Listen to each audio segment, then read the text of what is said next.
Welcome to Natural Habitat Adventures Daily Dose of Nature. I'm your host, Kendall Bauer, and today's presentation is Tree Talk, the World of Aspens, presented by NatHab Expedition Leader, Eleanor Edye. Eleanor, I'm so happy you're with us today. I'm going to hand it off to you. Thanks so much, Kendall, and hi to everybody here today. I'm, as always, excited to be here and able to chat with you all, and I'm always most excited when I get to talk about plants. And today we are talking about trees. We are specifically talking about aspen.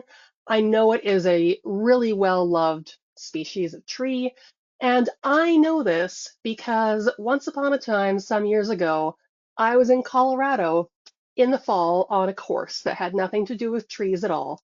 But I found myself on a Sunday afternoon trying to leave the mountains in the area with all of the beautiful aspen changing colors to get back to the city to get on a plane. And it was bumper to bumper traffic for, I couldn't even believe how far it was.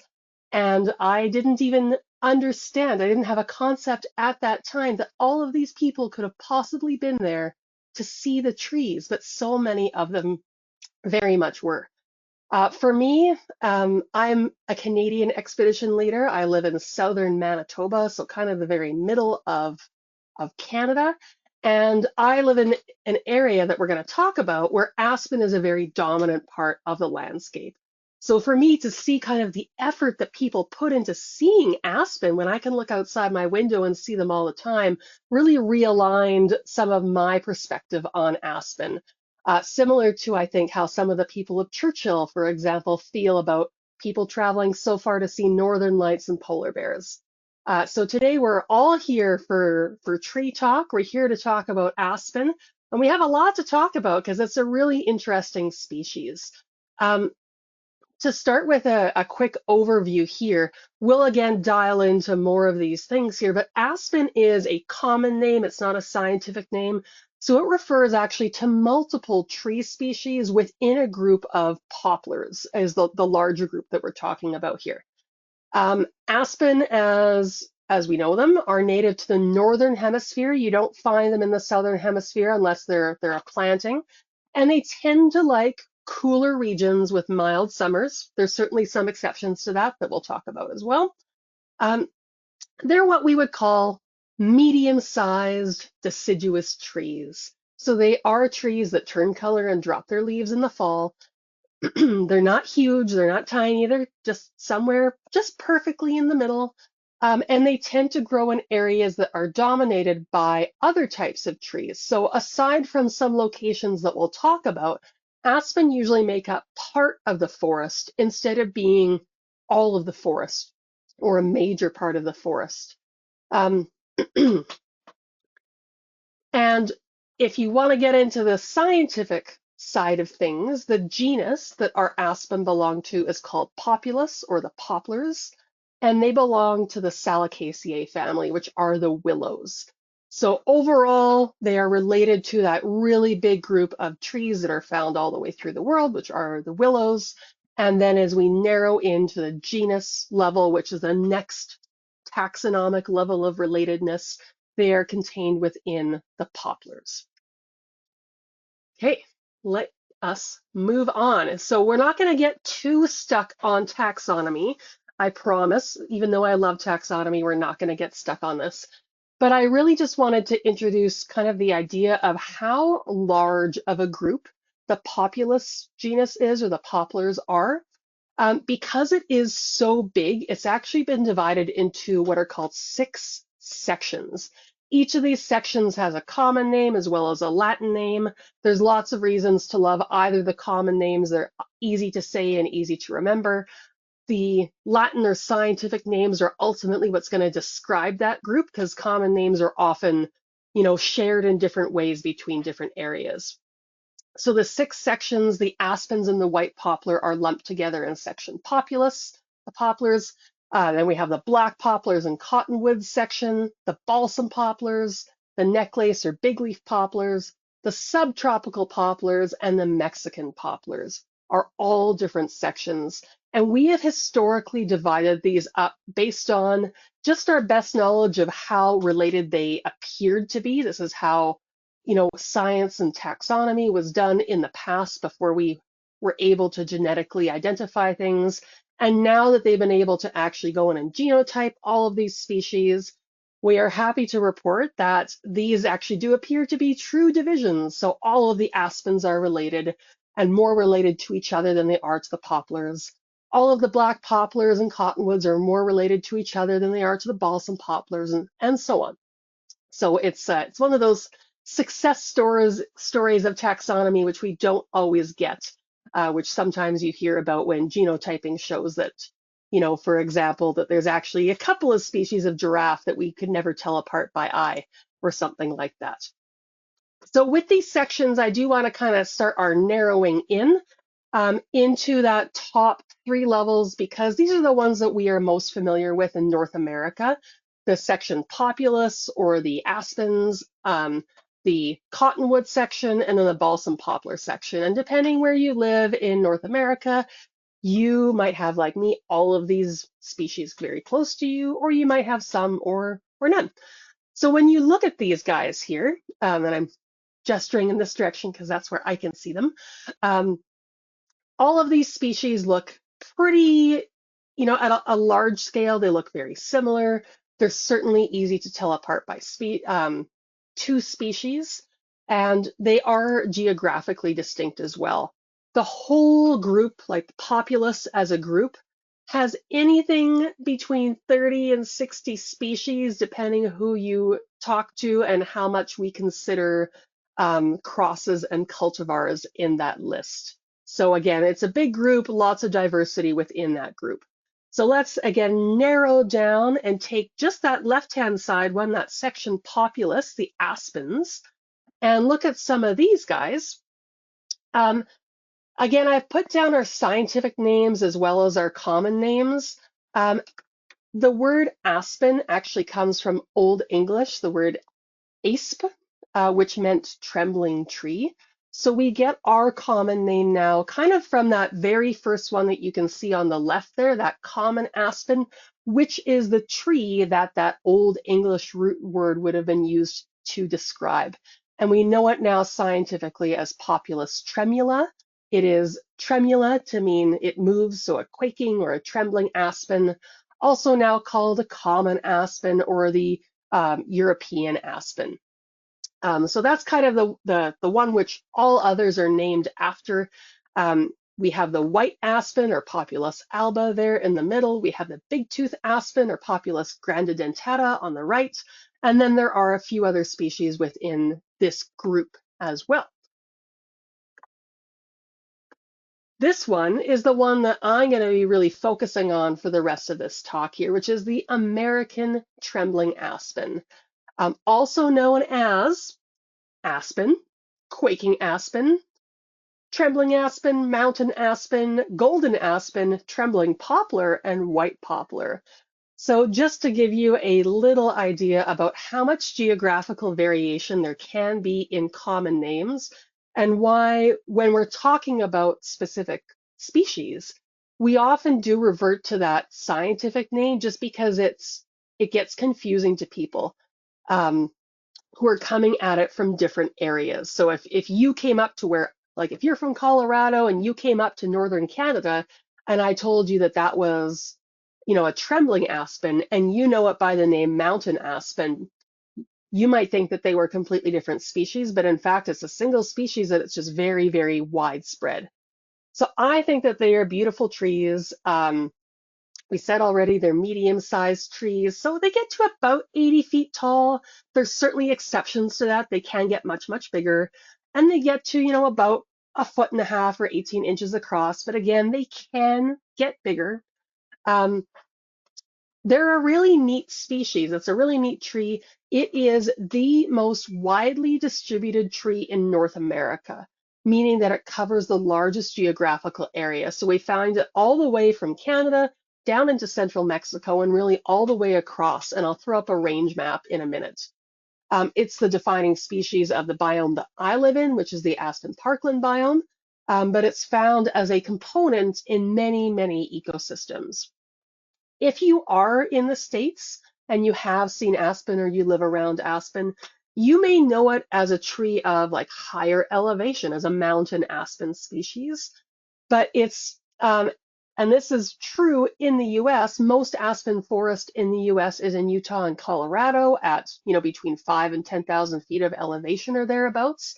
But that's not the exclusive place that they live in. If I look out my window right now at 500 feet above sea level, I see really nothing but aspens. So it does cover a lot of different areas. We call it Populus tremuloides is the scientific name. So remember we said the original aspen in England, the asp, is Populus tremula. Well, Populus tremuloides is one that is similar to Populus tremula. So they are both trembling aspen. They do shake in the wind, and they shake in the wind because of a very specific structure that they have as part of their leaf.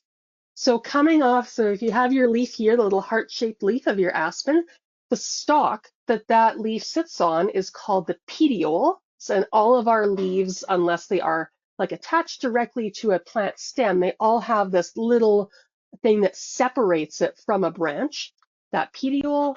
In our trembling aspen, as well as in our common aspen in Europe, that petiole is actually flattened. And if you pull one of these off the tree and try to roll it between your fingers, it will not roll nicely because it's quite angular. That flat petiole will catch any little breeze and cause those leaves to what looks like shimmer in the wind.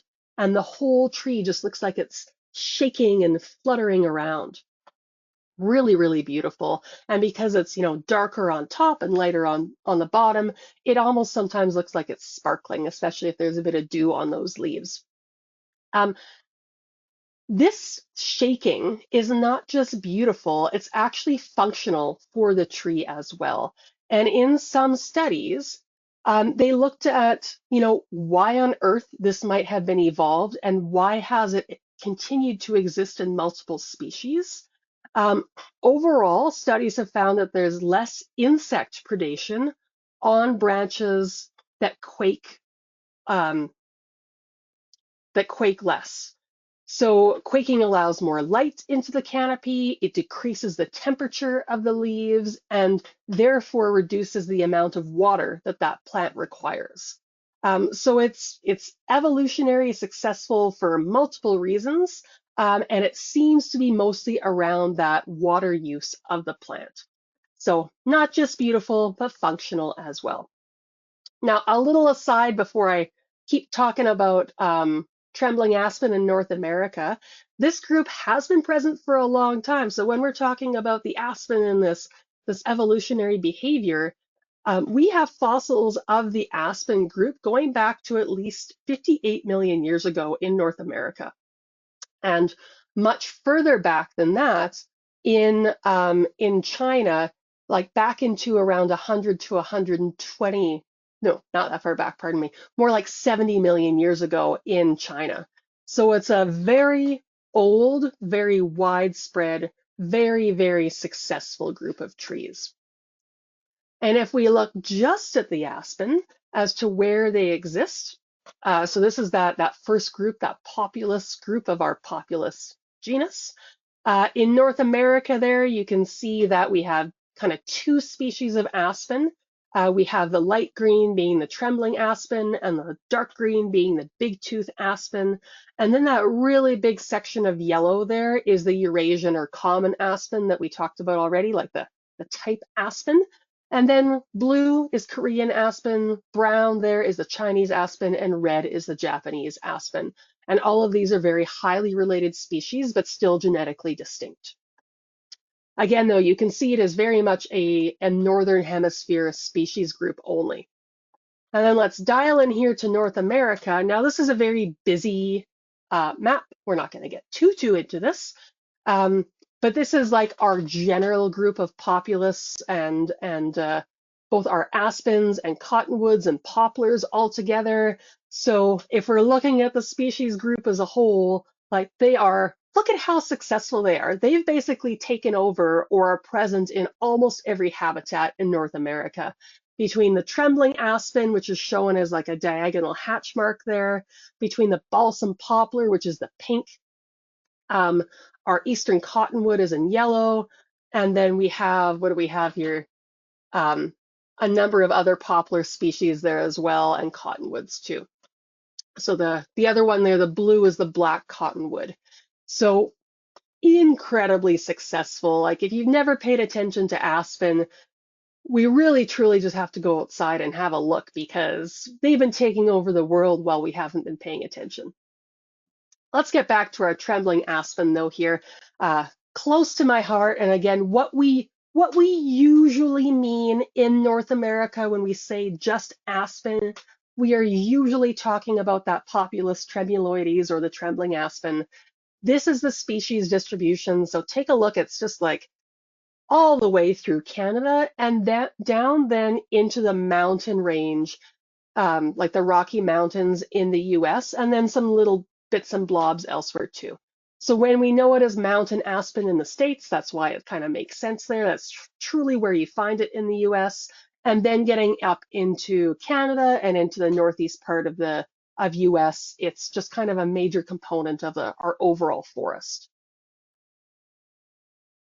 Really cool species. I keep saying this, but it's true. So much genetic diversity within the genus. There's some leaves, there's some trees, there's the bark. The bark is smooth when it's young and it's quite bumpy and has these, they're called lenticels, where gas can be exchanged on the bark. We already talked about the quaking of those leaves, and it's really fun to go up and take a look at those. Something that I think is really cool around aspen that most people don't know about is that even in the spring and the fall, after they have lost their leaves, but before temperatures get too far below freezing, they are still biologically active. And I don't know if you can see from this image, I took this image close to me in the spring, that general kind of greenish hue about the trees, even though there aren't any leaves on them yet. That is because they are actually able to photosynthesize right through their stems. So every part of the like the overground aspen is photosynthetic. They are able to collect that energy from the sunlight and turn it into sugar. And it's not something that a lot of folks know about, but that whitish bark really allows a lot of sunlight to come through and hit that chlorophyll within the stem. We'll talk more about this bark layer in a bit because it does go on to impact a lot of species that also live in the area.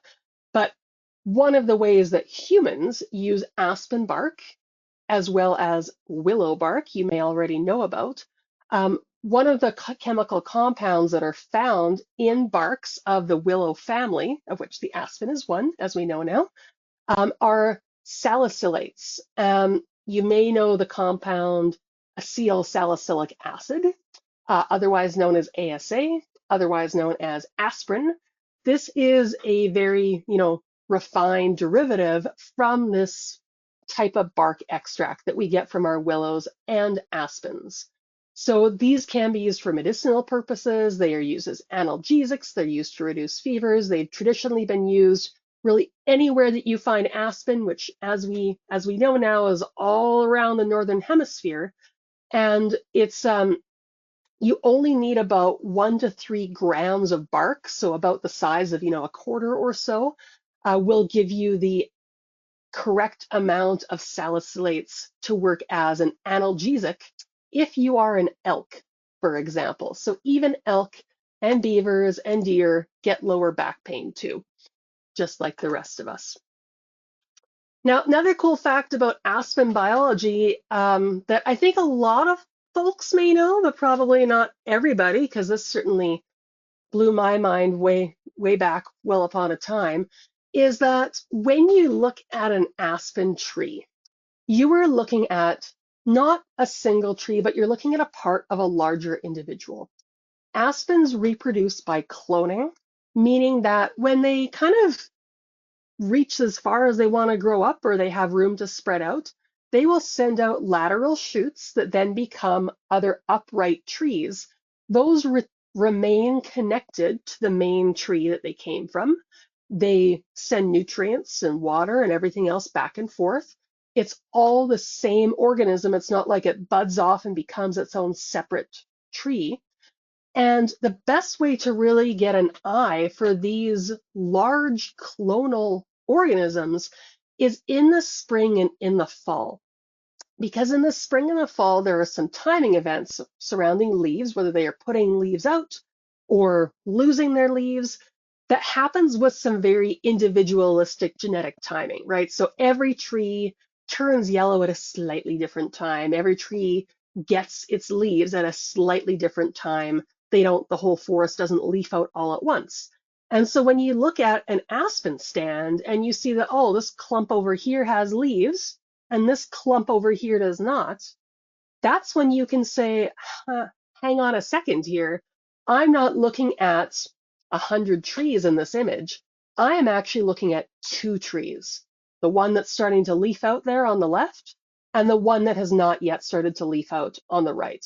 So even though it may look like you have all of these individual trees and all of these individuals, you've actually just got two in this picture, which, that never stops being really neat to me.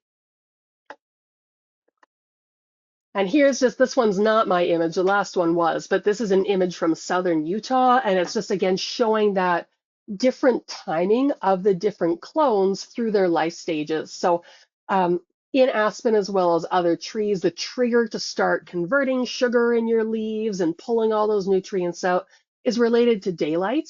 And those trees will lose their leaves approximately at the same time, but not all exactly at the same time. So during that transitional period where some clones have turned yellow and some are still green and maybe some are a little bit orange and some have already lost their leaves, that tends to be when the forest is at its most beautiful, right? When you get to see that diversity and those separate organisms there.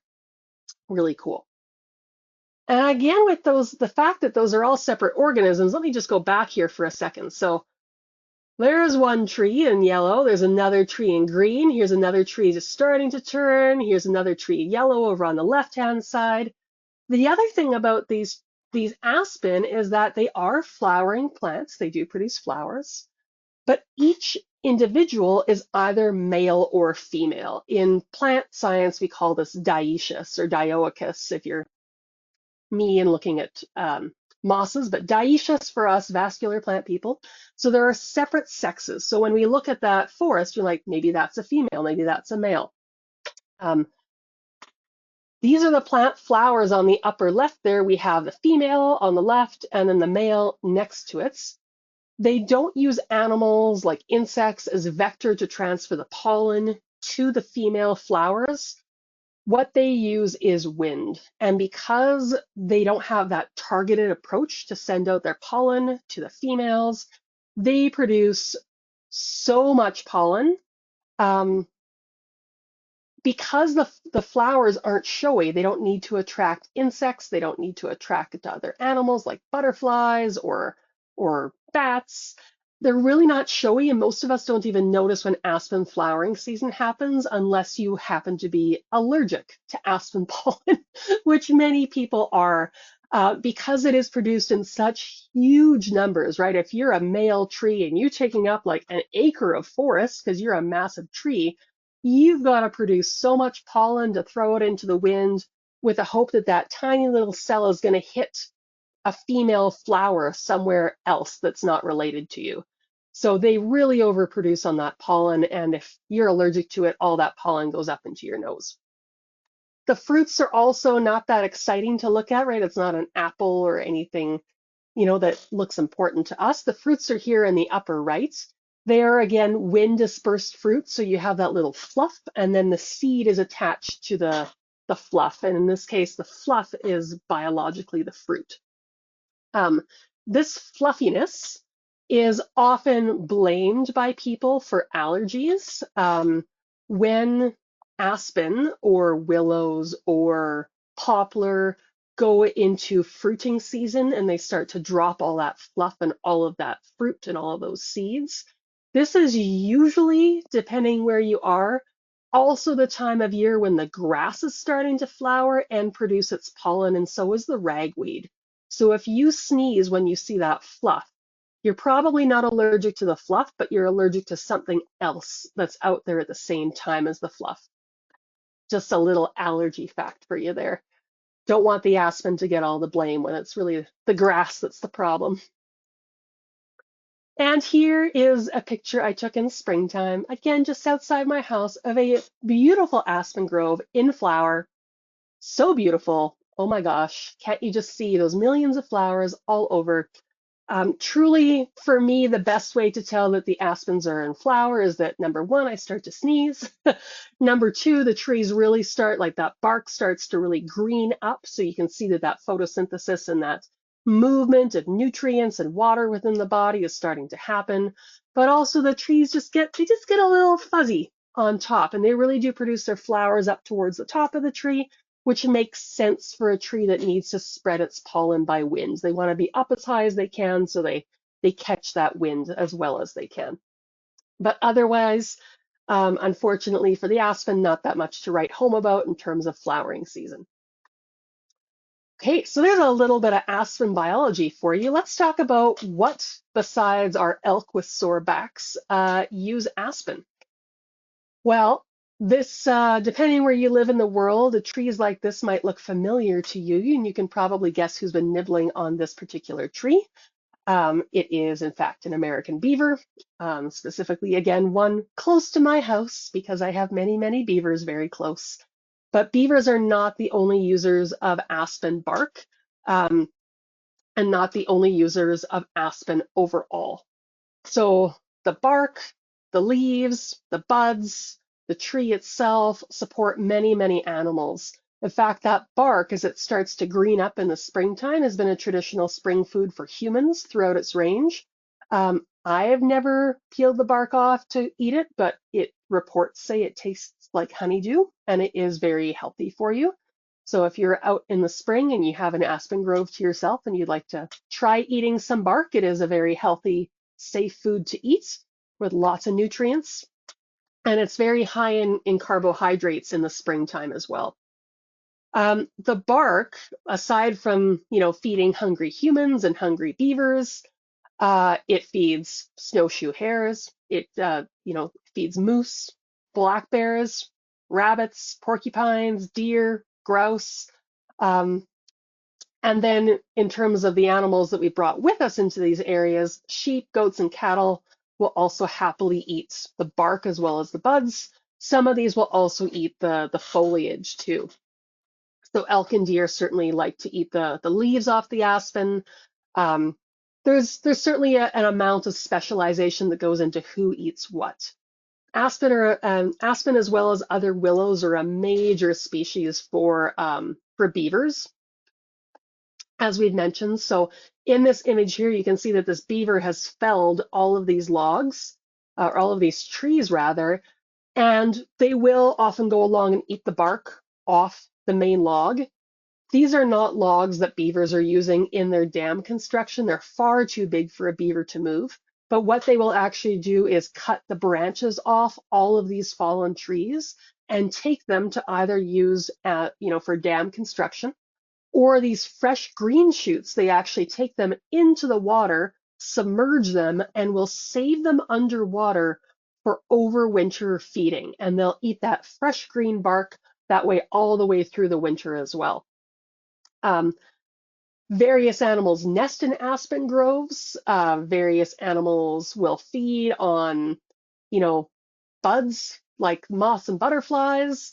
They serve as hosts to a lot of things, from things that we like, right? Like birds. There's a pileated woodpecker excavating a cavity in an aspen, and then we have a mountain bluebird on the right, probably using a cavity that was excavated by a woodpecker of some kind for a nest site. There are at least 134 bird species that are reliant on aspen for their habitat. And on top of birds, which I think are a nicer, easier thing to love, there's also insects that require, access to aspen as well. Pardon me for throwing up insect slides without a warning here. On the left-hand side there we have tent caterpillars. And see if you can guess what's on the right-hand side. I'll throw up the adult morphs of both of these right away here. So there's our forest tent caterpillar, which is both reliant on aspen as well as a pest of aspen. And then on the right-hand side is one that you're probably much happier to see, which is the Canadian tiger swallowtail, a very beautiful butterfly that is also, again, reliant on aspen for various stages of their life cycle. One of the phrases that I love about aspen is one that I read as I was doing some prep work for this webinar here. And this is I'm just going to give you the full quote. It's by a researcher, Professor Cushman, out of a program of ecology, evolution, and conservation biology. Typically, people think of conifers when they think of forests in the West, but aspen are deciduous trees that form islands in a coniferous sea.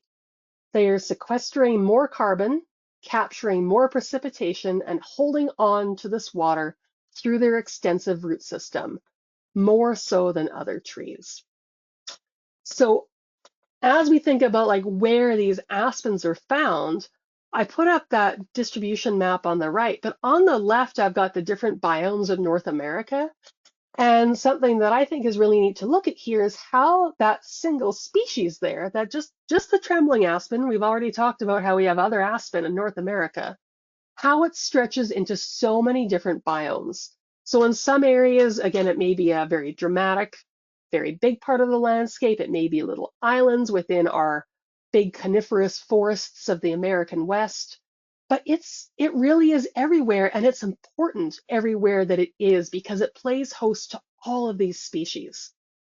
Now, I do want to give a quick shout out here to where I live, which is the Aspen Parkland Transitional Biome. For quite a while, and when I was younger, we didn't recognize it as a separate biome. We have the prairies to the south of us, we have the boreal forest to the north, and all of this kind of bit in the middle, we're like, yeah, it's where there's lots of aspen. And you're like, it's part of the boreal forest, it's like in between whatever. And now we really recognize it as this special place where aspen truly do dominate the environment here. And therefore playing host to, again, all these species, to all of these birds and all of these insects and all of these mammals that are reliant on aspen within all of these ecosystems that we've talked about. This is really a very interesting, safe spot for many of them here. This is not right out my window. This is in a national park just north of me here, but it kind of shows you what the habitat looks like here. There's definitely coniferous trees around, but it's more like coniferous tree islands within an aspen parkland system. And it's a very small biome overall. This is the extent of where it covers. But where it is, you know, it's pretty neat, pretty special.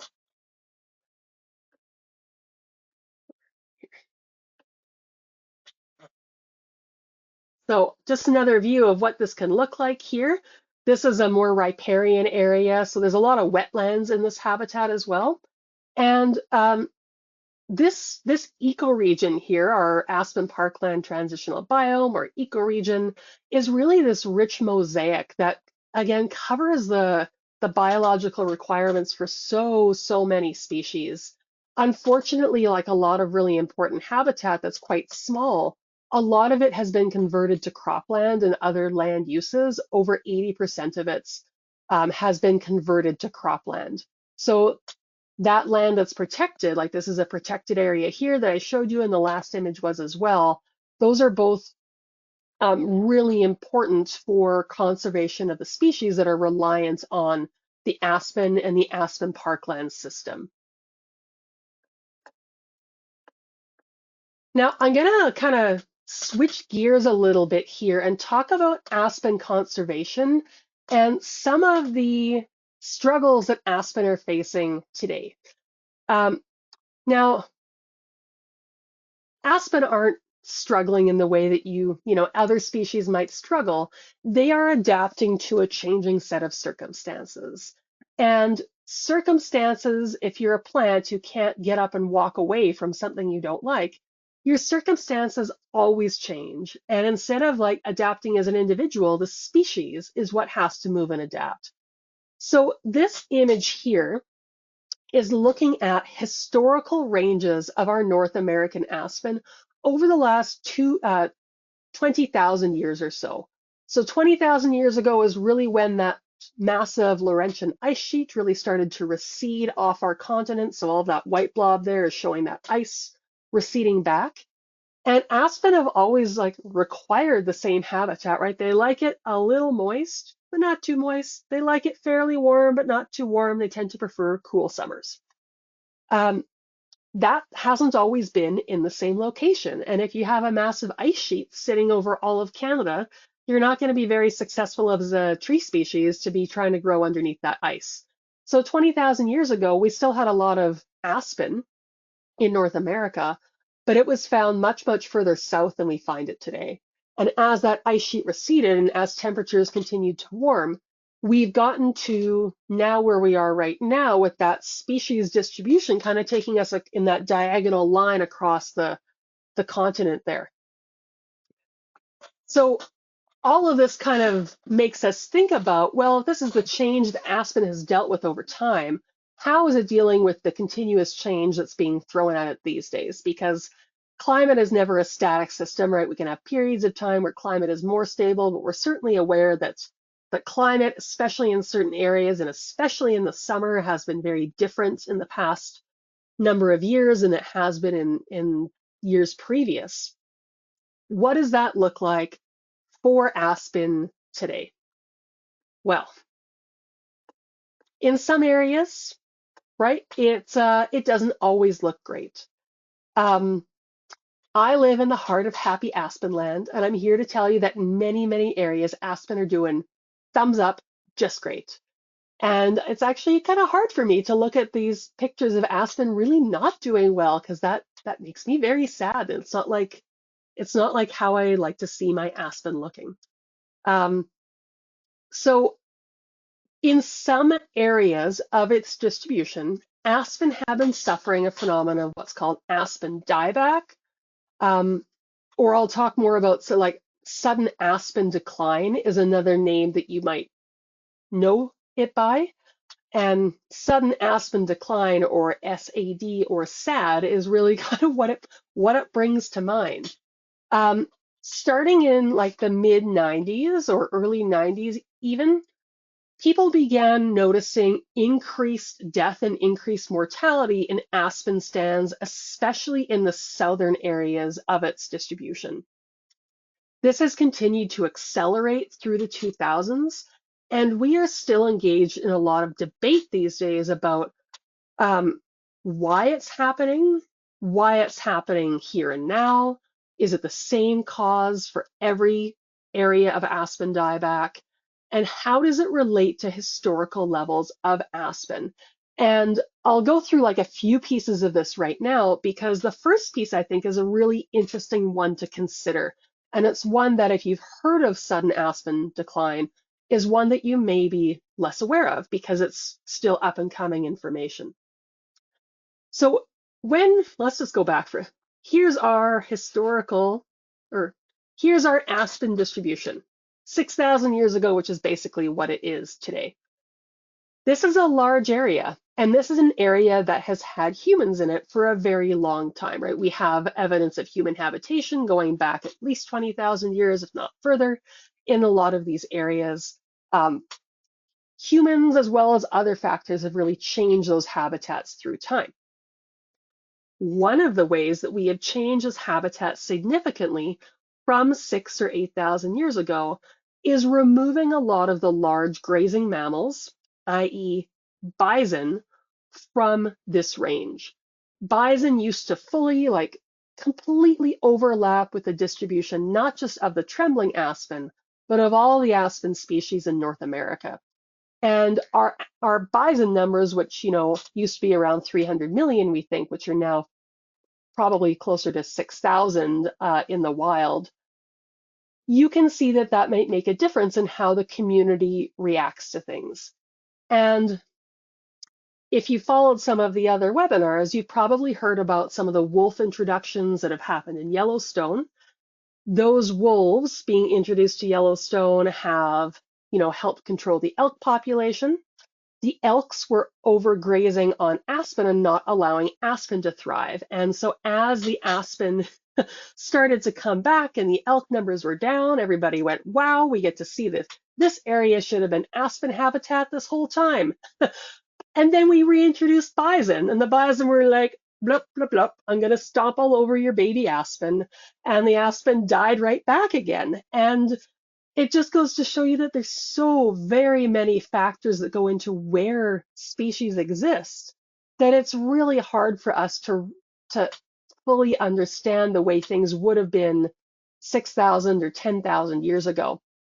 So all of that is to say, as we look at where aspen is dying right now, there's a lot of debate about whether there should even be aspen there and whether there historically would have been aspen there, or if bison and other large grazers would have been controlling that distribution. So that's item number one.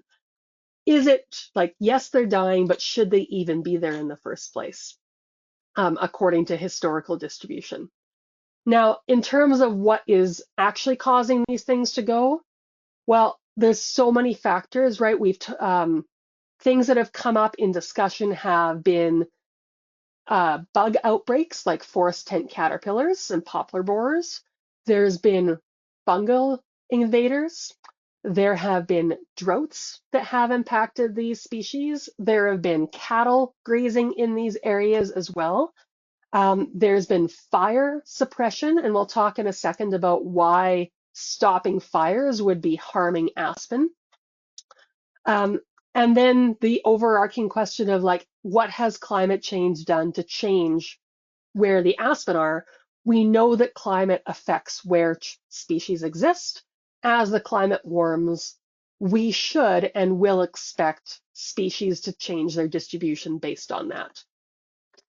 So lots of things go into it. At the moment, the leading theory is that drought is the main factor that's causing this dieback, because drought stresses the tree, and then things like insect invasion or grazing or other things that might cause problems to these stands then just kind of knock over a tower that was already wobbly. And we've learned that because these are individuals within the stand, right? You look at this and see all these hundreds of dead trees. Now you can look at it and say, oh, that is 4 dead trees. Those 4 individuals were stressed. They were not able to make it. They are now dead. They are still surrounded by other live individuals. So it's a different way of approaching the concept of aspen too, is to think of them as those larger organisms. And if you're not just gonna lose one tree, or you're not just gonna lose like one stem. If they're really stressed, losing an individual probably means that you're losing hundreds of stems. So that's one way that aspen stress can appear, as those many, many dead stands. But I also want to kind of give you this image to think about, because this image might look to you like a healthy aspen stand, but it is also in very, very bad shape. If you follow the USDA on how to tell if your aspen are healthy or not, the general rule is if you can see through an aspen stand, it is unhealthy. Because seeing through an aspen stand means that you only have those older, larger individual stems that are living, and there hasn't been any success with those younger, smaller stems making it to full size. So this process of sudden aspen decline, when we say sudden, it means because that happens so fast, when that individual goes, you have a huge part of the forest that's gone with that single individual. That's really where that name comes from. Just to contrast that, let me show you a healthy stand of aspen. You're not seeing through that one. That's my aspen. So that is a very healthy stand of aspen to perhaps reassure you, I live on a family farm. All of our aspen is under a conservation easement. So while I can certainly go in and remove individual aspen if I need to for my own purposes, no matter who owns this property after I do, these trees will be protected in perpetuity. And we've even kind of gone and protected more area. This is, as you can see, an existing field. It was used for cattle grazing. About 10 years back, we stopped cutting in this area. And then about 5 years back, we stopped grazing in this area. And you can see, like, along the edge here, all of these young aspen clones. They've just been waiting to pop up. And because they're not being grazed, because we haven't had drought, because we don't have any stresses on these trees, 20, 30 years from now, these are going to be big, tall trees that are probably going to be in my way, which is great. And there'll be increased habitat for the bears and the deer and the elk and all of those, migratory bird species around me as well. So healthy stand, we got trees of various sizes, trees of various ages. Stems of various sizes and ages as well. And then we also want to see those stems spreading into the open areas. Oops, pardon me. Went too far there. Okay, now I said before that fire suppression has made a difference in aspen health, right? We talked about drought, we talked about grazing, talked about the, bison coming in and out of aspen ecosystems. But fire, we have a long history of fire suppression in North America. We don't like to let fires burn. I've done a webinar on fire before and fires in North America. I think it's really fascinating, but the short story for now is that we have stopped as many fires from burning as we can for decades and decades. And as we have done this, we have been hindering aspen in their ability to regenerate themselves and to be main parts of the ecosystem. So fire is really responsible for controlling the way that the ecosystem goes through succession, through its different stages. And it opens space up for aspen within the larger forest because aspen doesn't really burn that easily, right? Aspen have moist green leaves. They don't have those oils, those resins like our conifers do. Aspens have thick twigs that don't burn easily. When a fire runs through the crown, so the top level of a forest, it will tend to stop when it gets to an aspen grove because it just can't pass through that green, healthy tissue. And then after a fire comes through, aspen just kind of take over that burned site because you have those standing aspen. They are ready to send out their shoots and their suckers. And then this will then right away, instead of being a conifer forest, for at least for a while, will be an aspen forest. And in a single acre, you might have 100,000 aspen suckers making their way into that high light area, starting that next forest. And that's a really, really typical kind of pattern for forests. We go through the aspen establishing in these open areas after a fire. Our forest is aspen dominant. Then we have the conifers starting to grow and reaching the same height as the aspen. And then those conifers will eventually shade out the aspen. That forest is then ready to burn when it's full of conifers. This is, again, part of this life stage of these forests, is that when they reach that conifer dominant system, at some point, whether it's 10 or 20 years after that, a fire will come through and start that whole process again. So all of our forests in North America have always naturally had this very patchwork effect of, right, a new established forest, an aspen forest, a mixedwood forest, a coniferous forest, and different species of animals and birds and all these things within the forest specialize in different areas within that larger mosaic. So as we have suppressed fire, we've really kept things at that conifer dominant stage, which has made our fires stronger over time because we have these very old forests that are ready to burn, and it stopped that replacement of the aspen coming in. Here's another picture of a forest after a fire. You can just see how everything has left this area except the aspen. And so it's just such an important part of this cycle and such an important part of recruiting the forest to come back as this cycle. Unfortunately, I have to say that in Canada, we are not always great at respecting the cycle because softwood lumber and our timber industry really prefers the conifers. After a forest fire, we will, or after a planting, not planting, after a harvest, we will send out young, hearty people to go tree plant, and they don't tree plant aspen, they tree plant conifers because they're trying to get back to that late stage forest that they can reharvest again for wood as quickly as possible without going through those stages. So in some cases, we're actually like going in and herbiciding these standing aspen that stop the whole forest from burning down in the first place. So we always have things to learn from this process, but I'm just here to plug for the aspen and tell us how important it is within this cycle. Now, before we wrap up, I can't talk about aspen without talking about the most famous aspen of all. Those of you who are from kind of the Western US are probably already familiar with this. This is Pando. Pando is a single tree.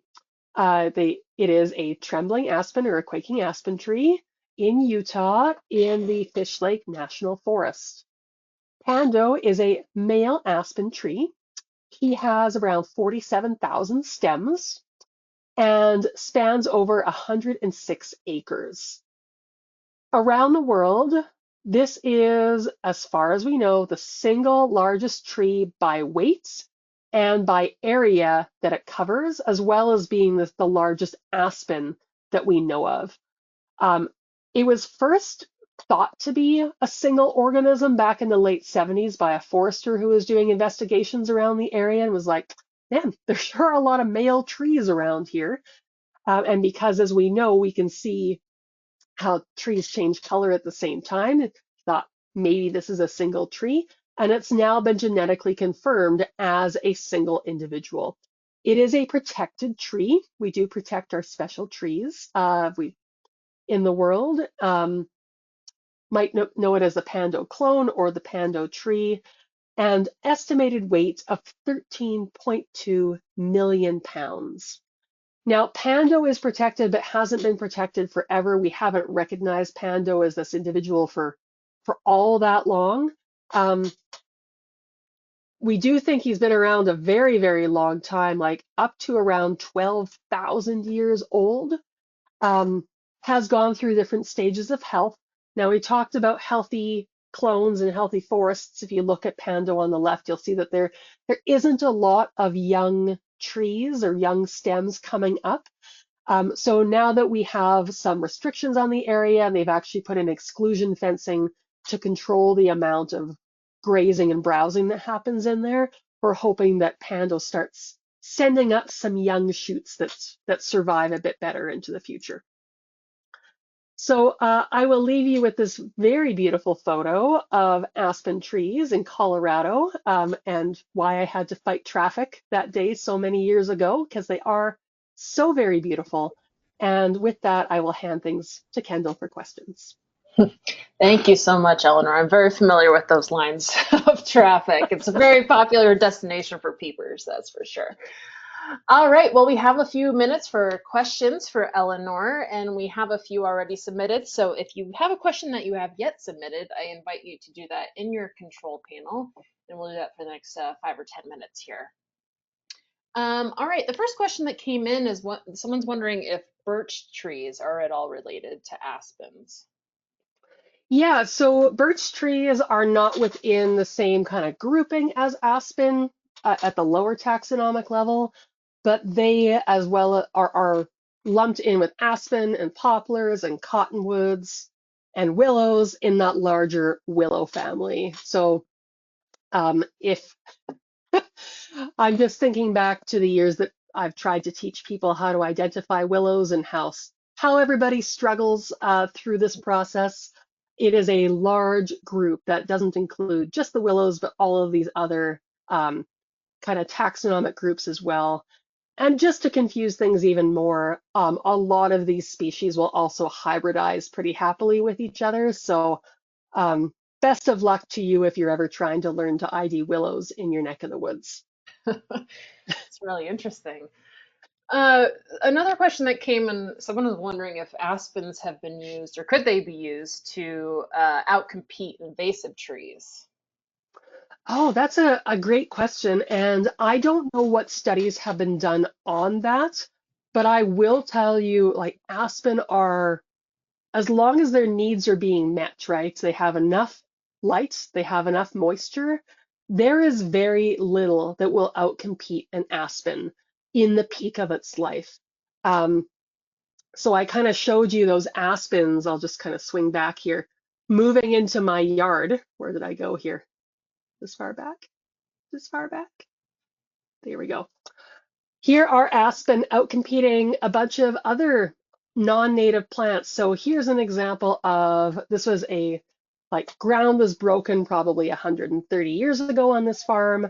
Non-native plants had been seeded for a number of generations before kind of we came along. Those non-native grasses especially are a really common planting in this area because farmers like, ranchers like it for their cattle feed. Those grasses, they may still exist, but you get that those aspens coming in, and they will come in so darn fast that your kind of artificial grasslands that you've created for your ranch and for your cattle to graze in, they just disappear in a matter of years. It's so fast, and like I'm very glad that we're not trying to maintain that area as pasture because the aspen come in almost before you can blink. I would strongly expect that in certain situations, aspen would do really, really well at removing invasive species that are dependent on high light levels, because aspen also like high light. They come in fast, they grow up fast, and then they use the nutrients that they're collecting from those like big tall stems to just send out more shoots. So unlike, if you plant an, let's just say you plant an apple and that apple takes a long time to grow, that apple is only really able to draw on its own leaves and its own supply, whereas the aspen are drawing from stems and leaves that may be, half a mile away in connectivity. They're just so able to be successful in those situations where they have the resources that they need. Related to that, if aspens reproduce by cloning, someone's wanting to know the purpose of the male and female. Is that some sort of backup reproduction? Could you clarify that? Yeah, it's not just it's backup reproduction. We see this in a lot of plants actually, is that we see this in mosses, we see this in various plants, is that they're able to sexually reproduce and they're able to asexually reproduce, and each thing kind of fills a different need. The purpose really of sexual reproduction from a biological standpoint is to create um, a new individual who is going to have gone through that genetic recombination process. And just like we can see it with our kids, right? If I look at my kids and they've got my husband's eyes and my nose or whatever, they have their own strengths and they have their own weaknesses when they've gone through that process of, genetic recombination through that sexual reproduction. They might be stronger than me, they might be better able to withstand drought, they might be taller. Um, Conversely, they might be weaker and shorter and and less able to withstand disease, right? So you roll the dice with sexual reproduction. You're hoping for good, but you're kind of throwing it out there and seeing what you get, getting that new genetically unique individual who may be more able to succeed than you, or they might not. You're just kind of trying that out. Asexual reproduction, or that cloning process, lets you, in the case of the aspen, for example, spread out over a larger area. It allows you to keep yourself going because, well, I said, Pando might be up to 15,000 years old or so. Each individual stem only lives to about 300 years old. So that individual is able to continue reproducing itself and remaining that genetically distinct organism for much, much longer than each one piece of its body can. It's pretty cool, like to think about how that would look for humans or for an animal if you could just like bud part of yourself off, but all of your knowledge and thoughts and capabilities stay in that new part of you and your memories transfer. That's basically what the aspen are doing. They're not quite immortal through their cloning, but they've almost reached that level. And while Pando is, between 12 and 18,000 years old, there is another colony, I believe it's also in Utah, that debate still exists, but there is discussion that it might be up to 80,000 years old for a single individual. Like it just stretches the bounds of what we know of, or what we think of as kind of the oldest living organisms out there, which we used to think were bristlecone pines, which live up to around 3,500 years. That sounds really old, but if you're talking 80,000 years old, that's something else again.